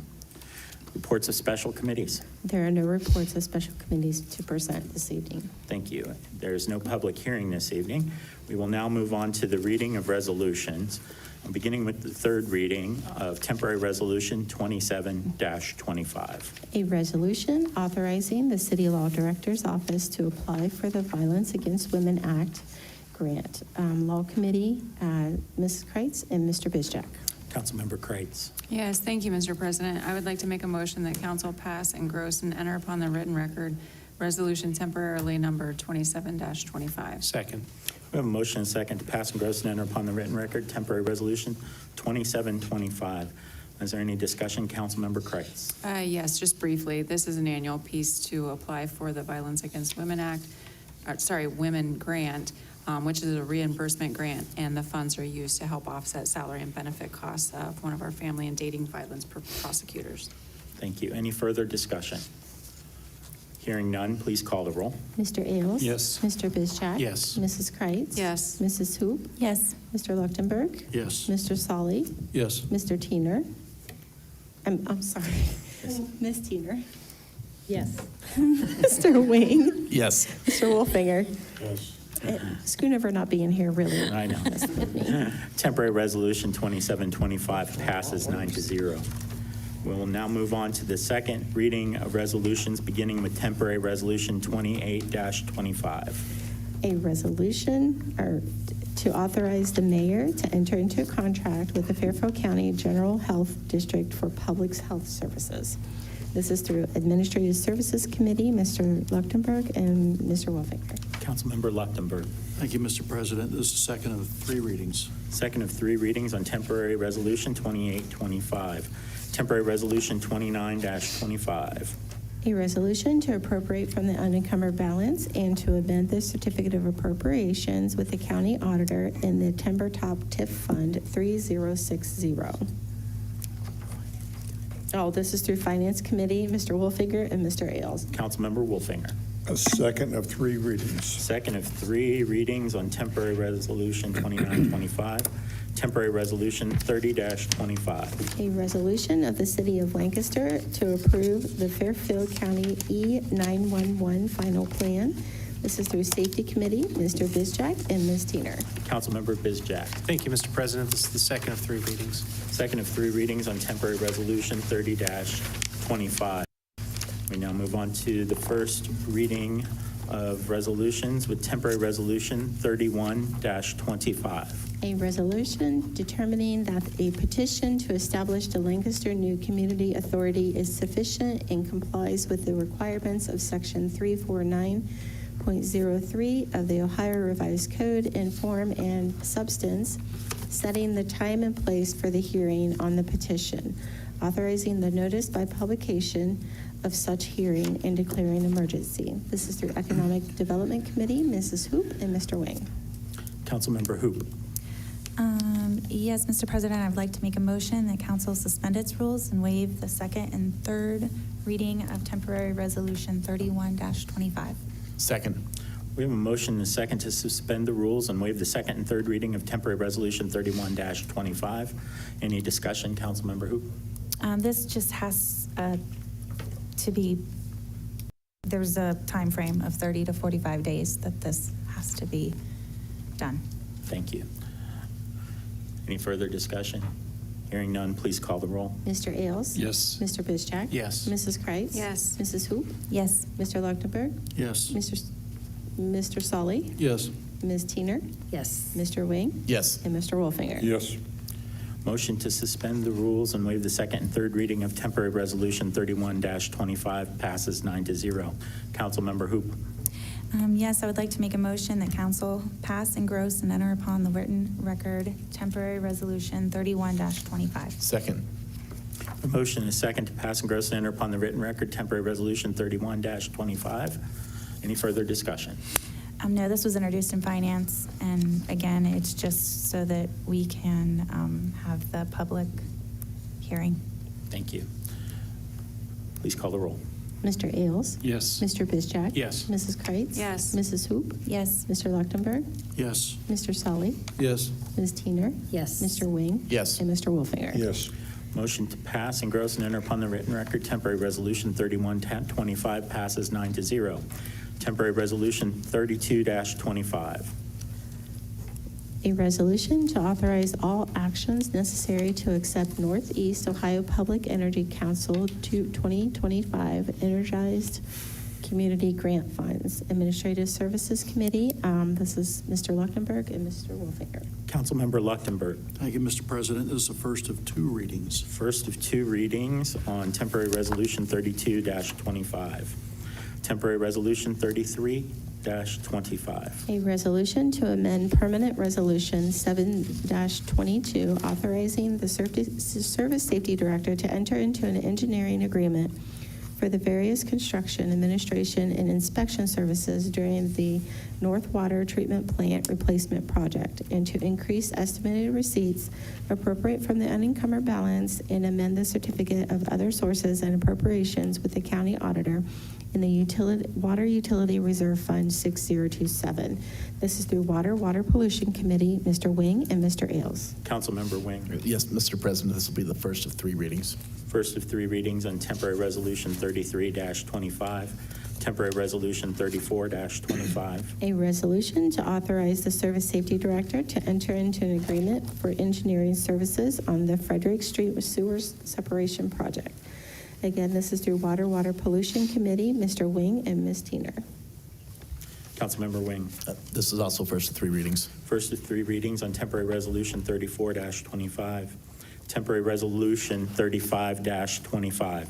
A resolution authorizing the Service Safety Director to dispense with competitive bidding and enter into a contract with Rosenbauer South Dakota LLC for the purchase of a 2026 Rosenbauer Commander pumper truck for use by the Lancaster Fire Department to appropriate funds and to declare an emergency. This is through Safety Committee, Mr. Bizjack and Mr. Sully. Councilmember Bizjack. Thank you, Mr. President. This will be the first of 3 readings. First of 3 readings on temporary resolution 35-25, temporary resolution 36-25. A resolution to appropriate from the unencumbered balance, amended the certificate of appropriations with the county auditor in the general fund 1001 to reimburse the Lancaster Port Authority for paying its proportional share for the Fairfield County Housing Study.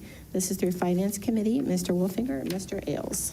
Councilmember Wolfinger. And that'll be first of 3 readings. First of 3 readings on temporary resolution 36-25, temporary resolution 37-25. A resolution to amend the certificate of appropriations with the Fairfield County Auditor and appropriate from the unencumbered balance in the general fund 1001 for the addition of 2 deputy clerk positions within the municipal clerk's office and to declare an emergency. Again, this is through Finance Committee, Mr. Wolfinger and Mr. Sully. Councilmember Wolfinger. That'll be the first of 2 readings. First of 2 readings on temporary resolution 37-25. That concludes the reading of resolutions. We now move on to the reading of ordinances, beginning with 3rd reading of temporary ordinance 15-25. An ordinance to amend permanent ordinance 55-24, also known as the Parks and Recreation Pay Ordinance, and to declare an emergency. This is through Service Committee, Mr. Ailes and Mrs. Hoop. Councilmember Ailes. Yes, Mr. President, I move that we pass and engross and enter upon the written record ordinance temporarily numbered 15-25. I second. We have a motion and a second to pass and engross and enter upon the written record temporary ordinance 15-25. Any discussion? Councilmember Ailes. Just adds a forestry position, which we budgeted for, and changes the titles on 3 other positions with no impact on wages. Thank you. Any further discussion?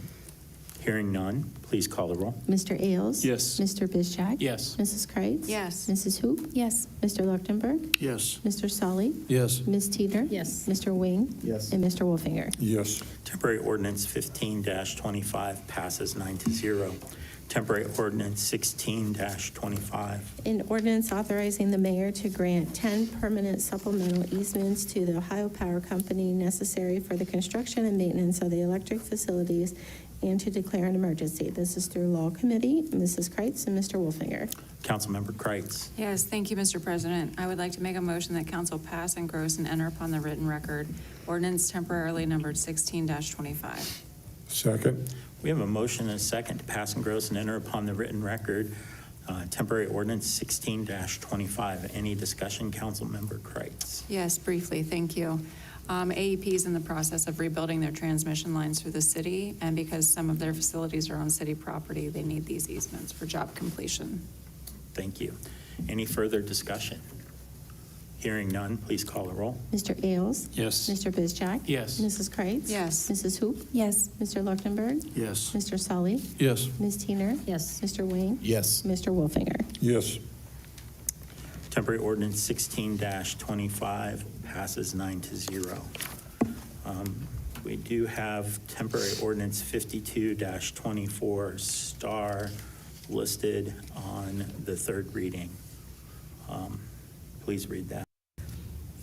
An ordinance to grant a South Central Power Company, its successors, and assigns a franchise for the right to acquire, construct, maintain, and operate in the streets, thoroughfares, alleys, bridges, and public places of the city of Lancaster, Ohio, and its successors, lines for the transmission and the distribution of electric energy to the city of Lancaster and the inhabitants thereof for light, heat, power, and other purposes, and for the transmission of the same within, through, or across said city of Lancaster, and to declare an emergency. This is through Law Committee, Mrs. Kreitz and Mr. Wolfinger.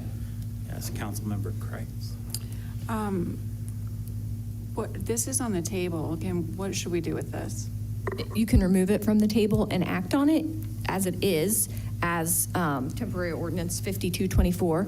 You can remove it from the table and substitute it with 5224 star, which was provided to you all tonight before council's meeting started, and also provided to South Central Power at 1:38 this afternoon. Or you can leave it on the table. Those are your options. Mr. President, based upon what was presented tonight, I'd like to think through that. I'm not personally ready to take it from the table. Okay. Is there any desire or motion to take temporary ordinance 52-24 from the table to proceed? Hearing none, we're going to leave that on the table and come back. Yes. So when, I'm so sorry, I forgot your name. I'm so sorry, I can't remember. But you were okay with the 2 years, correct? That's what we're asking for, correct. And that's, I mean, it's been. So should I provide a little explanation? Yes, sure. So we discussed this during the last law committee meeting, but we didn't have the 2-year proposal yet. I would like to think through that and take another look at it after the presentation tonight.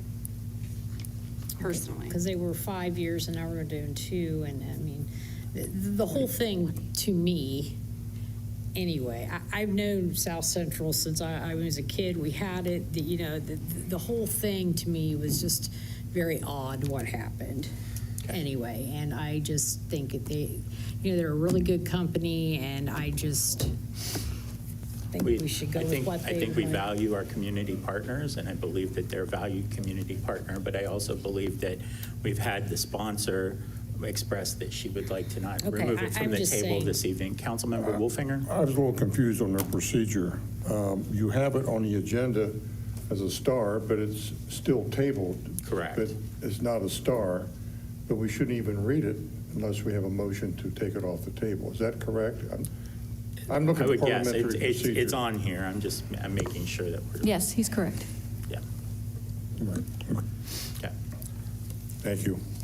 I just, since it was on there, didn't want to leave it. That's fine. Thank you. Thank you.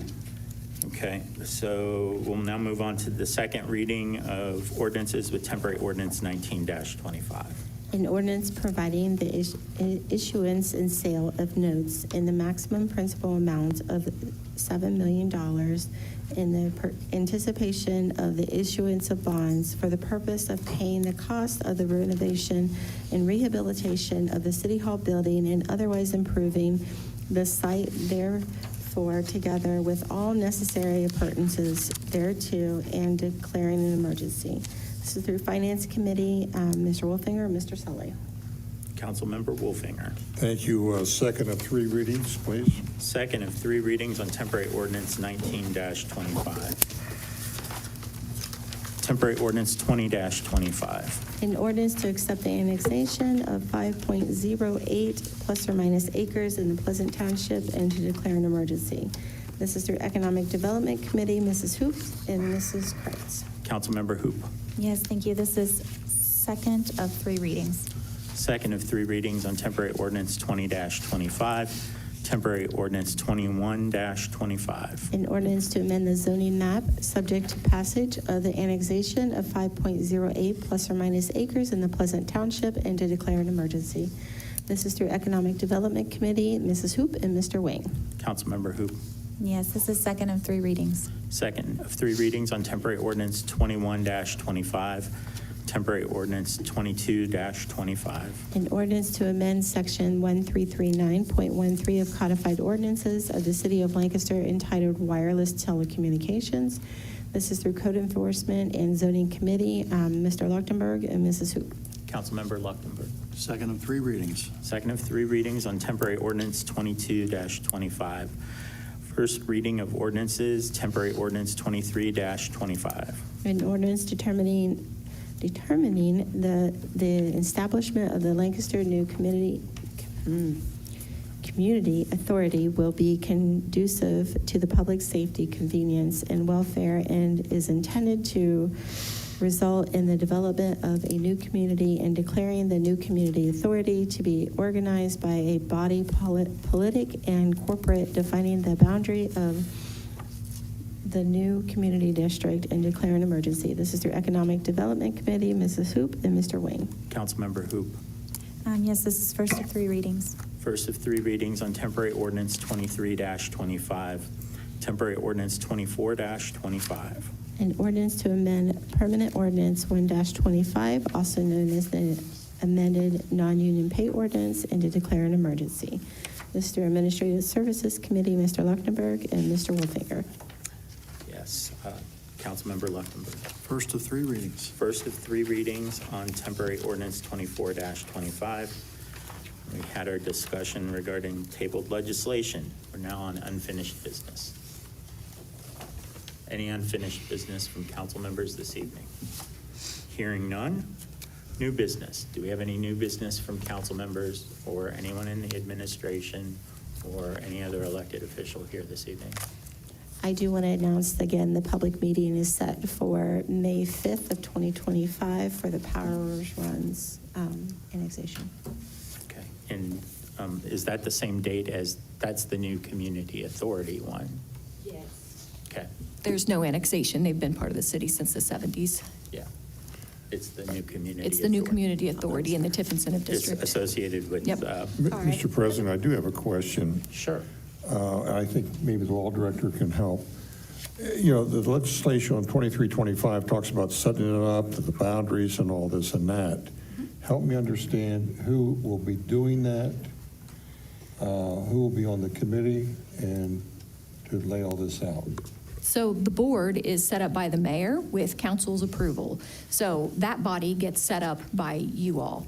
And you've got about 45 days to think through who you want to be on that, because you've got three readings and then there's a 10-day time limit after that. So you've got some time to come up with some names and determine who you'd like to have on there. With regard to the boundaries, those are set by essentially the developer at this point, because we're only putting the developer's property into the incentive district. We're not putting any other citizens' property in.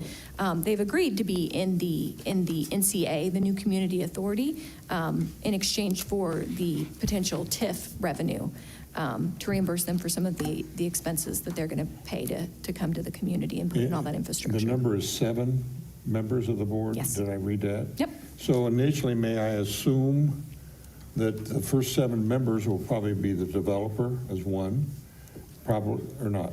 You don't have to make, so in this NCA, the city is the developer. So Right. you don't have to put the developer on the board. That is a decision that you all are more than welcome to have a discussion about and decide if you would like to do or not. So then it will be 7 council persons 7 board members. for the initial board? Yes. So no one from the outside? Okay, I just want to make sure. So we'll be looking at 7 of us in this room. Oh, no. That's I'm what I sorry. asked. Yeah, no, not council members. Council members help, so it's advice and consent of council. So the mayor chooses folks, and then you have the right to Okay. approve that. That's fine. Thank you. And yeah, he's going to be obviously picking folks that are, going to have some information or knowledge with regard to that area. No, that's great. I just wanted to clarify before we get into it. Yep. And that was a little uncertain. Thank you. Yep. Any other new business? Hearing none, we now move on to the announcements of scheduled meetings. Next regular sessions of City Council, April 21st, 2025 at 6:30 PM in council chambers. May 5th, 2025 at 6:30 PM in council chambers. Special scheduled meetings. There are none. Regular scheduled committee meetings. Administrative Services Committee, April 16th at 8 a.m., City Hall, 1897 Conference Room. Code Enforcement and Zoning Committee, April 17th at 7:30 a.m. at City Hall in 1897's Conference Room. Economic Development Committee, April 24th at 7:30 a.m., City Hall, 1897 Conference Room. Thank you. Reading of bills. I do have two of them. On my original agenda, there was one, but then I received another one this morning. So MNCO at $58.60, and then MNCO at $130.83. Make a motion to pay the bills. Second. We have a motion and second to pay the bills. All those in favor signify by saying aye. Aye. All those opposed, same sign. There is no need for an executive session this evening. I would now entertain a motion to adjourn. Make a motion to adjourn. Second? A motion and second to adjourn. All those in favor signify by saying aye. Aye. Thank you. We are now adjourned. Please remember to sign your legislation before leaving tonight's meeting. Thank you. Trying to see if I have any legislation.